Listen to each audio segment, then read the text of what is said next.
16 सोमवार व्रत। पढ़े इसकी पौराणिक एवं प्रामाणिक कथा। तो आइए सुनते हैं 16 सोमवार की व्रत कथा। एक समय श्री महादेव जी पार्वती के साथ भ्रमण करते हुए मृत्युलोक में अमरावती नगरी में आए। वहां के राजा ने शिव मंदिर बनवाया था, जो कि अत्यंत भव्य एवं रमणीक था। मन को शांति पहुंचाने वाला था। भ्रमण करते समय शिव पार्वती भी वहां ठहर गए। पार्वती जी ने कहा, हे नाथ, आओ आज इसी स्थान पर चौसर पासे खेले। खेल का प्रारंभ हुआ। शिवजी कहने लगे, मैं जीतूंगा। इस प्रकार उनकी आपस में वार्तालाप होने लगी। उसी समय पुजारी जी पूजा करने आए। पार्वती जी ने पूछा, पुजारी जी बताइए, जीत किसकी होगी? पुजारी जी बोले, इस खेल में महादेव जी के समान कोई दूसरा पारंगत नहीं हो सकता, इसलिए प्रभु महादेव ही ये बाजी जीतेंगे। परंतु हुआ उल्टा, जीत पार्वती जी की हुई।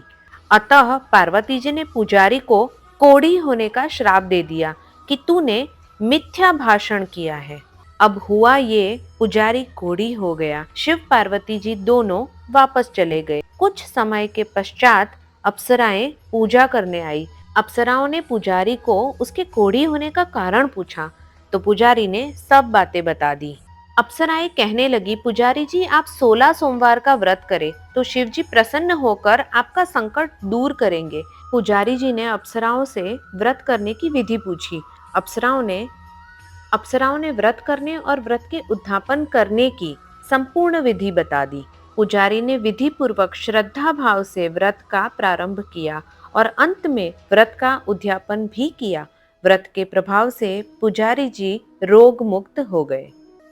कुछ दिनों बाद शंकर पार्वती जी पुनः उस मंदिर में आए, तो पुजारी जी को रोग मुक्त देखकर पार्वती जी ने पूछा, मेरे दिए हुए श्राप से मुक्ति पाने का तुमने कौन सा उपाय किया? पुजारी जी ने कहा, हे माता, अप्सराओं द्वारा बताए गए 16 सोमवार के व्रत करने से मेरा ये कष्ट दूर हुआ है। पार्वती जी ने भी 16 सोमवार का व्रत किया। उनके पुत्र कार्तिकेय पार्वती जी से रूठ गए थे। वो अपनी माता से प्रसन्न हुए और आज्ञाकारी पुत्र बने। कार्तिकेय जी ने पूछा, हे माता, क्या कारण है कि मेरा मन सदा आपके चरणों में लगा रहता है? तब माता पार्वती जी ने कार्तिकेय को 16 सोमवार के व्रत का महात्म्य तथा विधि बताई। तब कार्तिकेय जी ने भी इस व्रत को किया तो उनका बिछड़ा हुआ मित्र मिल गया। अब मित्र ने भी इस व्रत को अपने विवाह होने की इच्छा से किया। उसे भी व्रत का फल मिला। वो विदेश गया। वहां के राजा की कन्या का स्वयंवर था। राजा ने प्रण किया था कि हथिनी जिस व्यक्ति के गले में वरमाला डाल देगी, उसी के साथ राजकुमारी का विवाह करूंगा। ये ब्राह्मण मित्र भी स्वयंवर देखने की इच्छा से वहां एक और जाकर बैठ गया था। हथिनी ने इसी ब्राह्मण मित्र को माला पहनाई, तो राजा ने बड़ी धूमधाम से अपनी राजकुमारी का विवाह उसके साथ कर दिया। तत्पश्चात दोनों सुखपूर्वक रहने लगे। एक दिन राजकन्या ने पूछा, हे नाथ, आपने कौन सा पुण्य किया जिससे हथिनी ने आपके गले में वरमाला पहनाई? ब्राह्मण पति ने कहा, मैंने कार्तिकेय जी के द्वारा बताए गए 16 सोमवार का व्रत पूर्ण विधि विधान सहित श्रद्धा भक्ति से किया था, जिसके फल के कारण मुझे तुम्हारे जैसी सौभाग्यशाली पत्नी मिली। अब तो राजकन्या ने भी सत्य पुत्र प्राप्ति के लिए व्रत किया और सर्वगुण संपन्न पुत्र प्राप्त किया। बड़े होकर पुत्र ने भी राज्य प्राप्ति की कामना से 16 सोमवार का व्रत किया। राजा के देवलोक होने पर इसी ब्राह्मण कुमार को राजगद्दी मिली। फिर भी वो इस व्रत को करता रहा।